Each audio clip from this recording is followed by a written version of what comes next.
Jamal Williams sat in his first-class seat on Flight 237 to New York. He was only 14 years old, but he was smart and had a bright future ahead. Today, he was flying alone to a big science contest where he would show his robot project. His father, Marcus Williams, had bought him this nice seat so he could be comfortable and ready for the competition. The plane was almost full now. Jamal opened his backpack and took out his notebook. He wanted to check his notes one more time before the plane took off.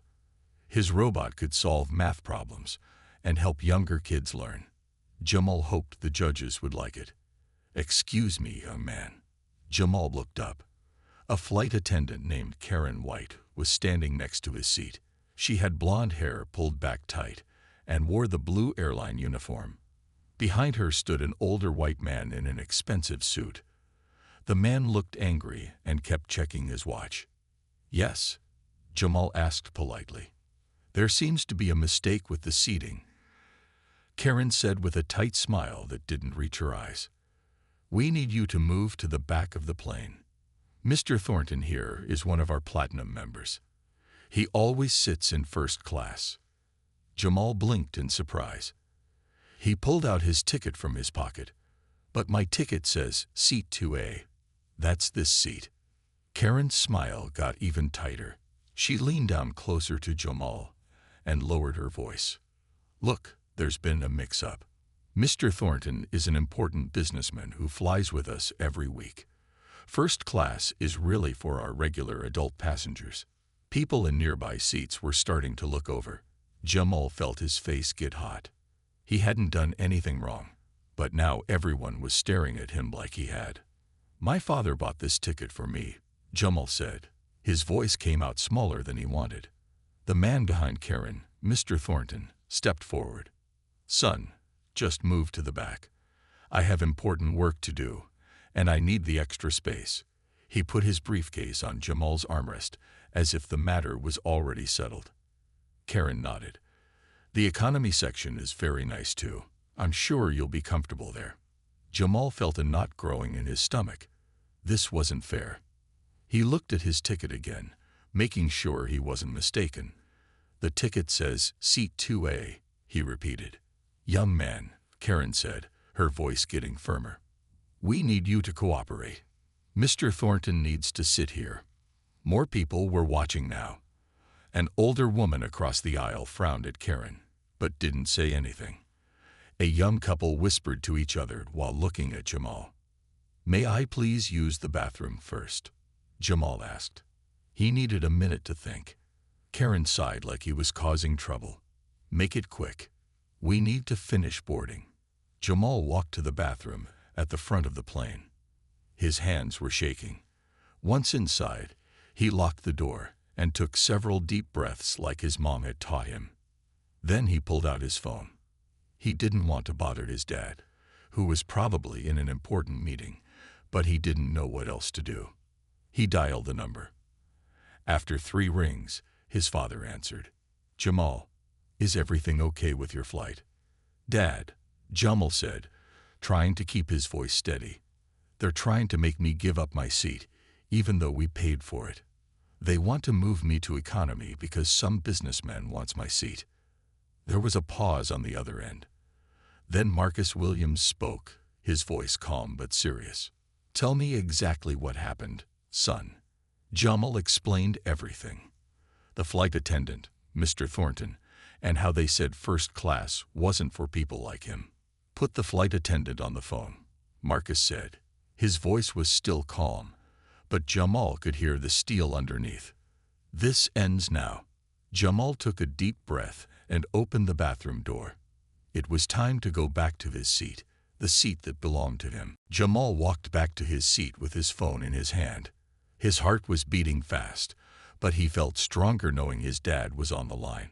When he got back, he saw that Karen had already moved his backpack to the floor. Mr. Thornton was starting to sit down. "Excuse me," Jamal said, standing tall. "This is still my seat."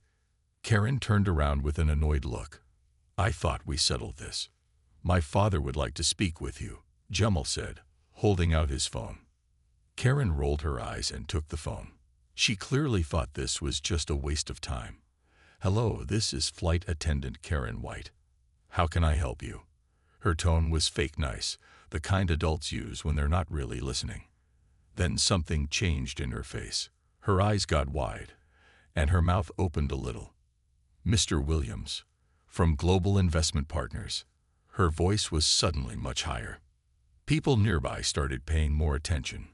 A man across the aisle sat up straighter. "Yes, sir. I understand. I didn't realize." "No, sir. Of course not." Karen's face was getting paler with each word. She looked at Jamal like she was seeing him for the first time. "Yes, sir. Right away, sir." Mr. Thornton frowned. "What's going on?" "I need to sit down." Karen handed the phone back to Jamal with shaking hands. "There seems to be a misunderstanding," she said quietly. But she wasn't talking to Jamal anymore. She was talking to Mr. Thornton. "This young man has a valid ticket for this seat," Karen explained. "We'll need to find you another seat, Mr. Thornton." Mr. Thornton's face turned red. "This is outrageous. Do you know who I am? I fly this route every week. Is there a problem here?" A new voice joined in. The captain had come out of the cockpit. He was tall with gray hair and a serious face. "Captain Reynolds," Karen said quickly. There was a mix-up with the seating. The captain looked at Jamal's ticket. "This young man has a valid ticket for seat 2A. There's no mix-up. But I always sit in the front row." Mr. Thornton said loudly, "I'm a platinum member." "Sir, your ticket is for seat 3C," the captain said firmly. "Please take your assigned seat now." Mr. Thornton wouldn't give up. "I'm not sitting behind some kid who probably got a cheap ticket." Jamal's phone rang. He answered it, and his father's voice came through the speaker. "Jamal, put me on speakerphone." Jamal pressed the speaker button. Now everyone could hear his father's strong, clear voice. "This is Marcus Williams, CEO of Global Investment Partners and a major shareholder in your airline. My son has a valid first-class ticket that I purchased at full price. He will remain in his assigned seat. I'm deeply concerned about the discriminatory treatment he's receiving." The entire cabin went quiet. A woman a few rows back gasped. The captain's face changed as he realized who was on the phone. "Mr. Williams, this is Captain Reynolds. I assure you we're resolving this situation immediately." Mr. Thornton's angry expression melted into shock. "Williams? The Marcus Williams." Someone in the back of first class was recording everything on their phone. Another passenger whispered loudly, "That's Marcus Williams' son. His dad owns like 30% of this airline." Karen looked like she wanted to disappear. The captain turned to Mr. Thornton. "Sir, please take your assigned seat in 3C now, or I'll have to ask you to leave the aircraft." Mr. Thornton grabbed his briefcase and moved away, muttering under his breath. "Thank you, Captain," Marcus said through the phone. "I'd also like to speak with your corporate office about this incident when you land." "Of course, Mr. Williams," the captain said. "I sincerely apologize for this situation." When the call ended, Jamal put his phone away and sat back in his seat. His hands were still shaking a little, but not from fear anymore. He felt relieved and proud. His father had stood up for him, even from far away. Karen avoided looking at Jamal for the rest of the flight. The other passengers kept glancing his way with curious eyes. The older woman across the aisle smiled at him and said, "Good for you, young man." Jamal just nodded and opened his notebook again. He had a science competition to prepare for, after all. The plane landed in New York 3 hours later. Jamal had tried to focus on his science project notes during the flight, but it was hard. Other passengers kept looking at him and whispering. Some smiled at him in a friendly way. Others seemed upset, like they were on Mr. Thornton's side. As the plane taxied to the gate, the captain's voice came over the speakers. "Ladies and gentlemen, we have arrived at JFK International Airport. Local time is 2:15 p.m. Please remain seated until we reach the gate." Jamal put his notebook away and got ready to leave. He was meeting his aunt who would take him to the hotel where the science competition was being held. He hoped the rest of his trip would be normal. But when the seatbelt sign turned off and people started to stand up, the captain spoke again. "Would Jamal Williams please remain on board after other passengers have deplanned? We have a representative from the airline who would like to speak with you." Jamal felt nervous again. Was he in trouble? He hadn't done anything wrong, but adults sometimes blamed kids anyway. Most passengers filed past him. Some gave him curious looks. The woman who had smiled at him earlier stopped by his seat. "You did the right thing, young man," she said quietly. "My grandson experiences things like this too. We need to stand up for ourselves." Finally, the plane was empty except for Jamal, the flight crew, and a new woman in a sharp business suit. She walked toward him with a serious face. "Hello, Jamal. I'm Susan Chen, Vice President of Customer Experience for the airline. May I sit down?" She pointed to the seat next to him. Jamal nodded, still worried. "First, I want to apologize for what happened today," Ms. Chen said. "It was unacceptable and not what our airline stands for." "Okay," Jamal said. He wasn't sure what else to say. "I've spoken with your father on the phone," Ms. Chen continued. "He's understandably upset. I want you to know that we're taking this very seriously." Just then, Jamal's phone buzzed. It was a text from his dad. "Are you okay? Is Susan there? Don't sign anything or agree to anything. I've got this handled." Jamal looked up from his phone. "My dad says he's handling it." Ms. Chen nodded. "Yes, we're working directly with him. Karen White and 2 other crew members who were involved have been suspended, pending a full investigation.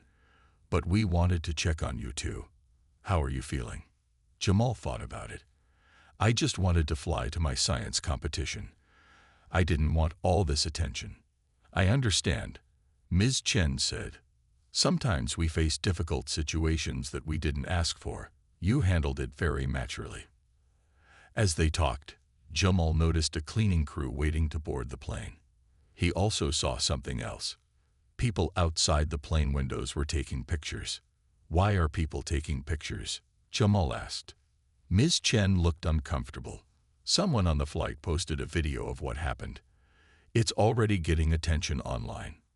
Jamal felt his stomach drop. "A video? Of me?" "I'm afraid so," Ms. Chen said. "These things can spread quickly.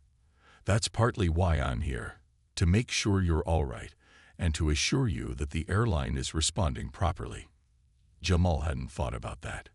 He just wanted to focus on his robot project, not be in some viral video. "We have a car waiting to take you to meet your aunt," Ms. Chen said. "We can avoid the main terminal where there might be more attention." As they walked through the empty plane toward the exit, Jamal's phone buzzed again. This time, it was a news alert. He clicked on it and saw a headline: "Black teen forced to give up first-class seat until CEO father intervenes." There was a blurry picture of him standing next to his seat, looking upset. The story was already spreading, and Jamal wasn't sure how he felt about it. Part of him was glad people would know what happened, but another part just wanted to be a normal kid going to a science competition. "Your father is a powerful man," Ms. Chen said as they reached the door. "But you showed your own kind of power today. Standing up for yourself takes courage." Jamal nodded. He didn't feel very powerful, but as he walked down the steps to the waiting car, he knew one thing: this wasn't over yet. The next morning, Jamal woke up in his hotel room feeling tired. He had tossed and turned all night, thinking about what happened on the plane. His phone kept buzzing with messages from friends who had seen the video online. His aunt knocked on his door.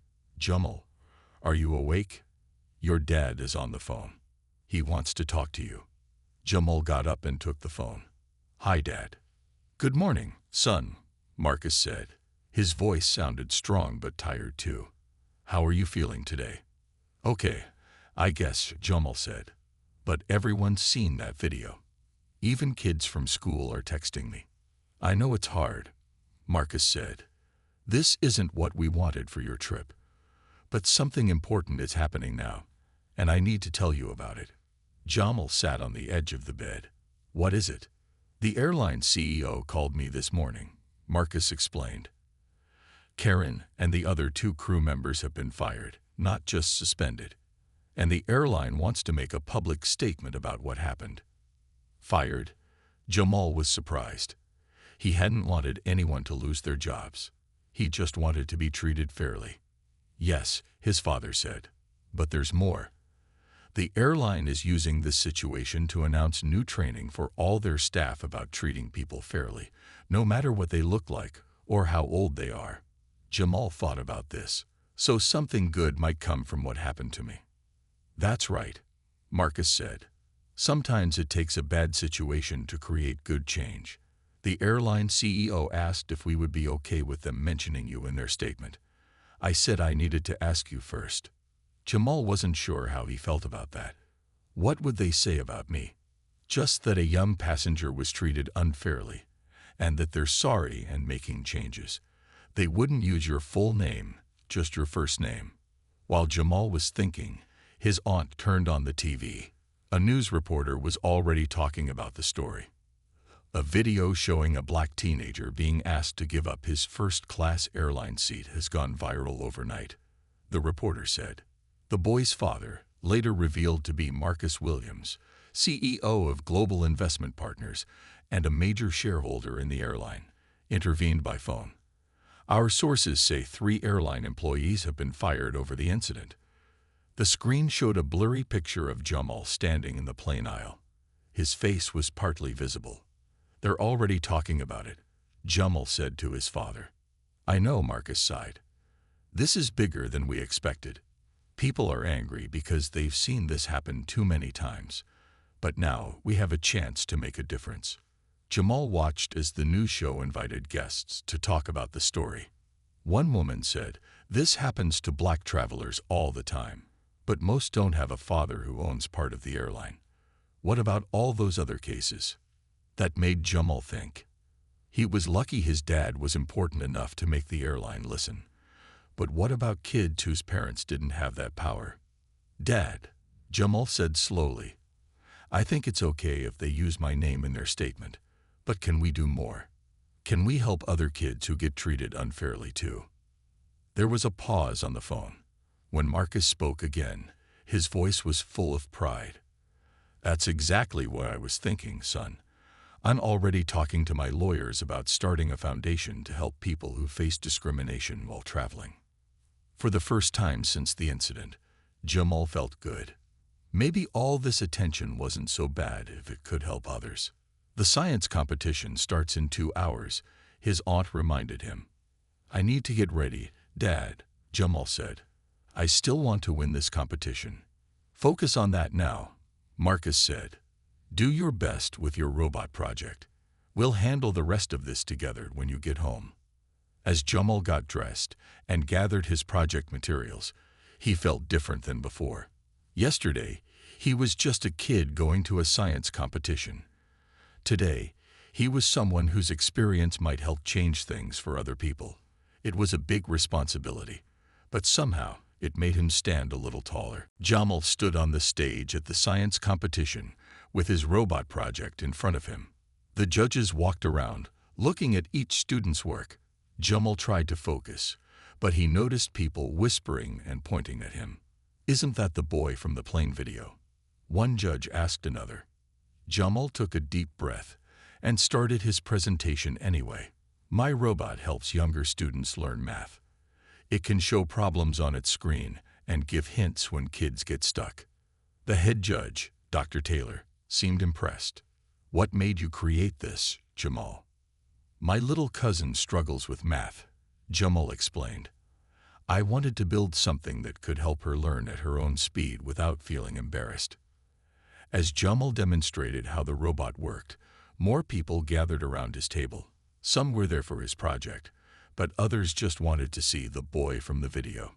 After the judging ended, Jamal sat alone in the break room. His phone buzzed again. This time, it was a message from the airline CEO, Jonathan Hayes. "Jamal, "I've spoken with your father. I'd like to meet with you both when you return home. What happened was unacceptable, and I want to make it right." Before Jamal could respond, a girl from the competition sat down next to him. Her name tag said Maya Johnson. "I saw what happened to you on that plane," she said. "The same thing happened to my dad last year, but nobody believed him because there was no video." Jamal nodded. "I'm sorry that happened. Your dad is using his power to make changes," Maya said. "That's important. My project is about testing for bias in computer programs. Maybe someday my work will help too." Their conversation was interrupted when the announcer called everyone back for the award ceremony. Jamal and Maya walked back to the main hall together. In third place, the announcer said, "Jamal Williams for his math buddy robot." The crowd clapped as Jamal walked to the stage. As he accepted his bronze medal, he heard someone in the audience say, "They only gave him that because of the video." The words stung, but Jamal held his head high. He had worked hard on his project for months. He deserved to be here. After the ceremony, Jamal's aunt drove him back to the hotel. "Your dad called," she said. "The airline's private jet is coming to take you home tomorrow. The CEO will be on board too." A private jet. Jamal was shocked. "They want to make things right," his aunt explained, "and I think they're a little afraid of your father now." Back at the hotel, Jamal turned on the TV. The story was still in the news, but now it had changed. The reporter said, "The airline has announced new training for all employees and has fired those involved in the incident. They've also created a new policy named after Jamal Williams, ensuring that all passengers are treated with respect, regardless of age or race." Jamal couldn't believe they named a policy after him. His phone rang, and it was his father. "I saw the news, Dad," Jamal said. "They named a policy after me." "Yes," Marcus said, "but that's just the beginning. Remember that foundation idea we talked about? We're making it happen. I've already put in $10 million to start it." $10 million. Jamal was stunned. "This isn't just about what happened to you anymore," Marcus explained. "It's about making sure this doesn't happen to anyone else. We're calling it the Equal Treatment Foundation." Jamal felt a mix of emotions: pride, responsibility, and a little fear about all the attention.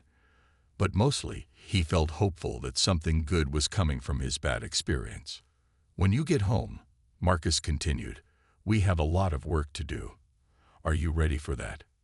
Jamal thought about Maya and her dad, and all the other people who faced unfair treatment but didn't have videos or powerful parents to help them. "Yes," Jamal said firmly, "I'm ready." As he packed his robot and his bronze medal for the trip home, Jamal knew his life had changed. This was just the beginning of something much bigger than him. 6 months had passed since the airplane incident. The Williams family had been busy with their new Equal Treatment Foundation. They had already helped 20 families who faced unfair treatment while traveling. Jamal was back in school, and things were mostly normal again. The video had stopped being big news after a few weeks. Now he could focus on his classes and friends. One sunny Tuesday morning, Jamal's mother, Diana Williams, was getting ready for an important day. She was hosting a big charity event that night for the Children's Hospital. Diana needed to withdraw some cash for last-minute expenses. Diana was not just Jamal's mom. She was also a powerful businesswoman. She ran her own company and sat on the boards of several others. But unlike her husband Marcus, she kept a lower profile. She didn't like to show off her success. Diana dressed in a simple but elegant navy blue suit. She wore small pearl earrings and flat shoes. She wanted to look professional but not flashy. She grabbed her purse and car keys. "I'll be back in an hour," she told her assistant Maria. "I just need to go to the bank and then check on the flowers for tonight." Diana drove her plain black car to First National Bank. It wasn't the fanciest bank, but it was close to her office. She had kept an account there for years. Inside the bank, Diana waited in line patiently. When it was her turn, she walked up to the young male teller. "Good morning," Diana said with a friendly smile. I'd like to make a withdrawal, please. The teller, whose name tag said Kevin, nodded. Of course. How much would you like to withdraw? $25,000, Diana said, sliding her ID card and account information across the counter. It's for the Children's Hospital Gala tonight. Kevin's eyes widened. He looked at Diana more carefully now, taking in her simple clothes and calm manner. He seemed unsure. One moment, please, Kevin said. He picked up a phone and spoke quietly. Mr. Peterson, I have a customer requesting a large withdrawal. Could you come over? Diana waited calmly. She was used to extra security for large withdrawals. It was normal bank procedure. A middle-aged man with thinning hair and a permanent frown walked over. His name tag read James Peterson, branch manager. He looked at Diana with suspicious eyes. Good morning, ma'am, Mr. Peterson said, his voice cool. I understand you're requesting a large withdrawal. Yes, Diana replied. $25,000 from my account. I've brought my ID and account information. Mr. Peterson looked at her ID card and then at his computer screen. His eyebrows went up when he saw the account balance. This is an executive platinum account, he said slowly. There must be some mistake. Diana shook her head. There's no mistake. It's my account. Mr. Peterson gave a small, doubtful smile. Ma'am, executive platinum accounts are for our highest level clients. This account has over $5 million in it. Yes, I know, Diana said calmly. It's my money. More customers were coming into the bank now. Some were looking over at Diana and Mr. Peterson with curious eyes. Perhaps there's some confusion. Mr. Peterson suggested. Is this your husband's account? We can't release funds without the primary account holder present. Diana took a deep breath. She had faced this kind of doubt before. The account is in my name only. Diana Williams. As you can see from my ID.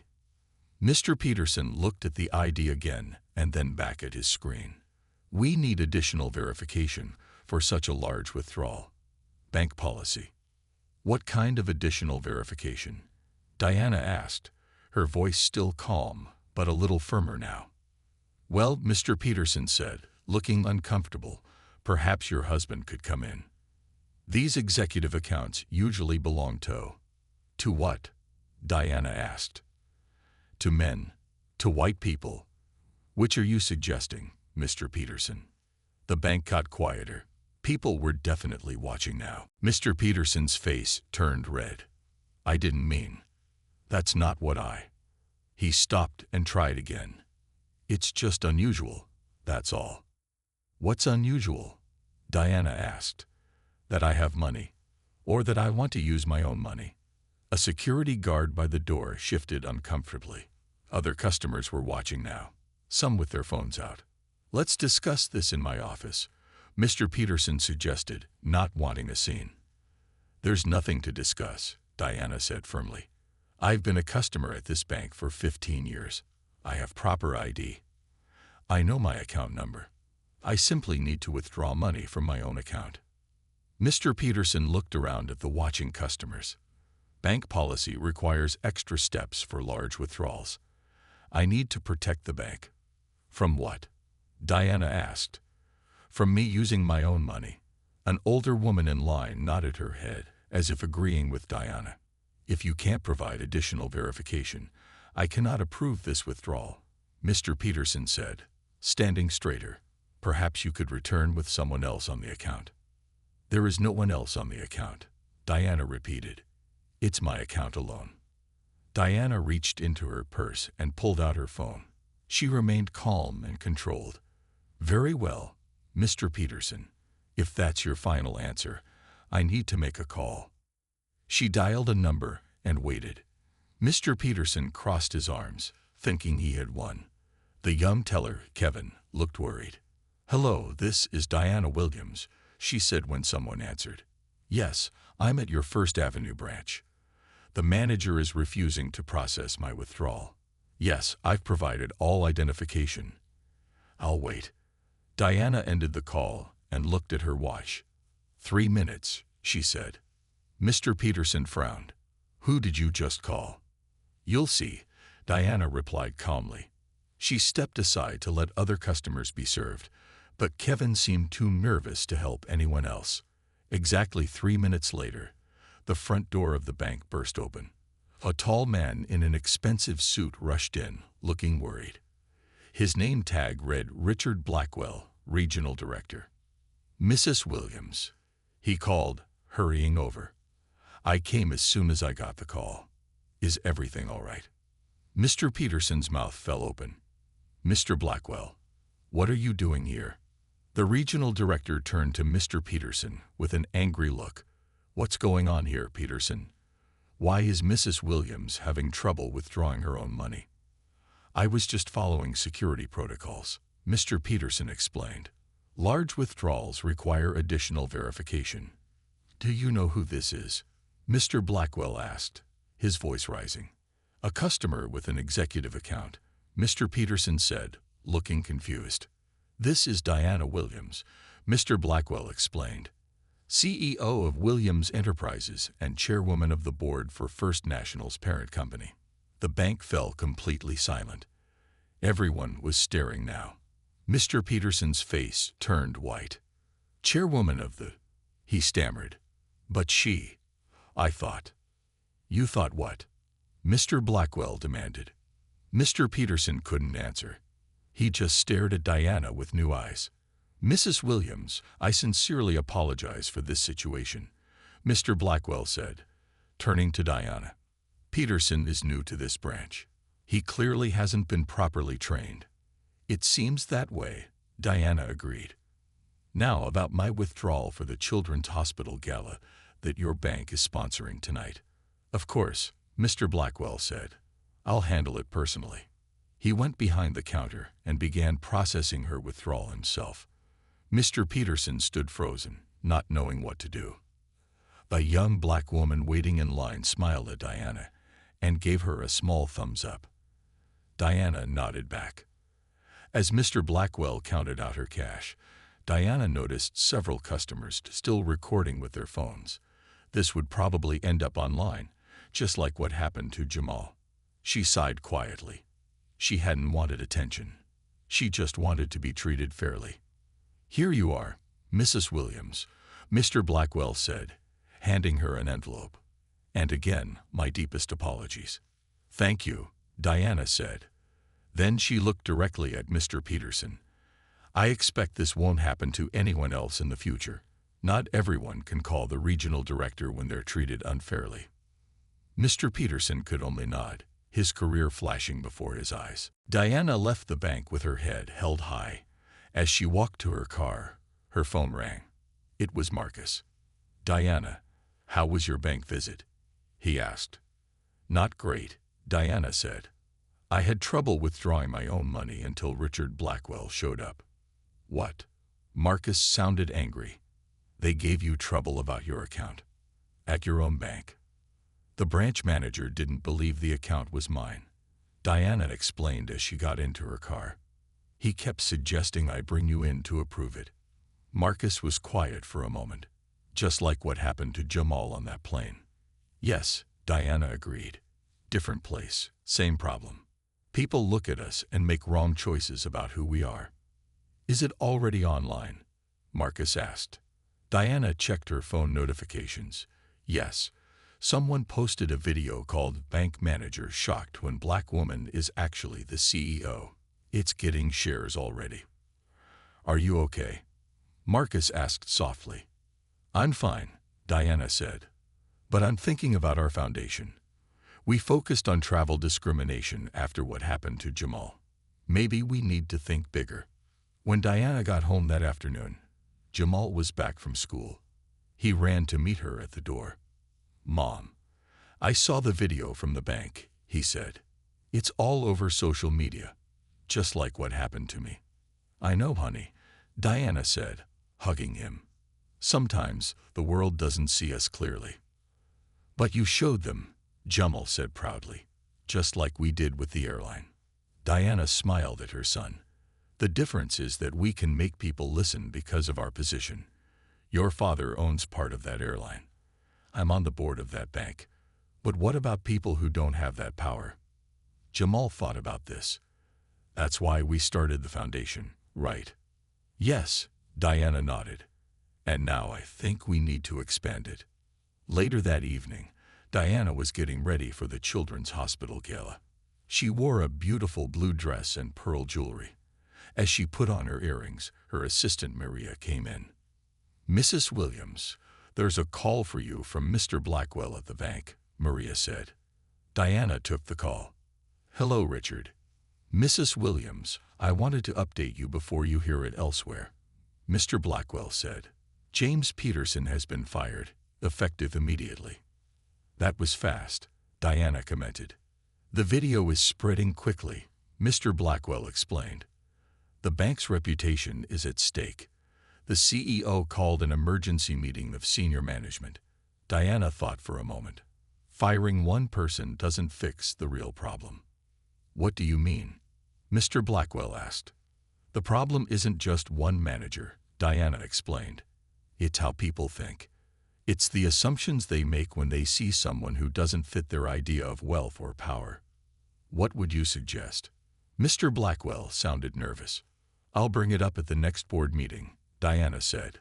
"But for now, I expect a full review of all customer service practices and comprehensive training for all staff." "Of course, Mrs. Williams," Mr. Blackwell agreed quickly. "I'll start working on it right away." After ending the call, Diana went downstairs where Marcus and Jamal were waiting in their formal clothes. The three of them looked like the powerful family they were. "Ready for the gala?" Marcus asked.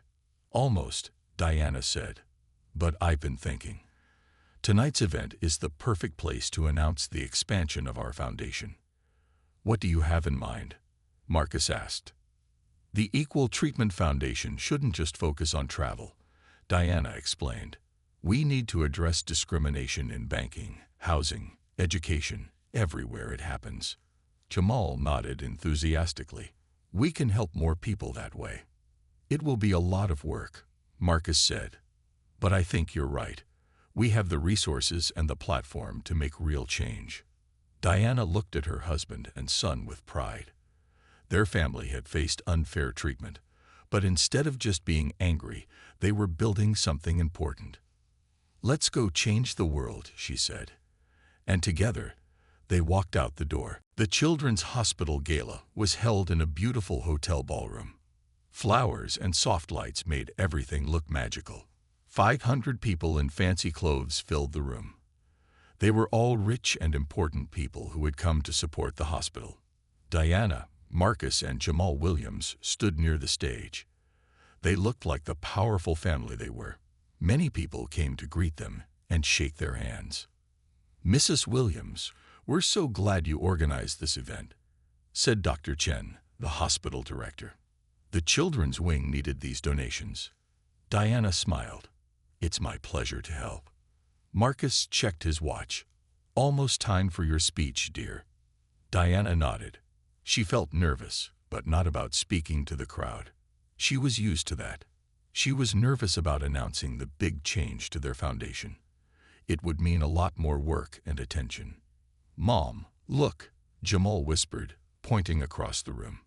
"That's Maya from my science competition." Diana looked and saw a young black girl in a simple blue dress.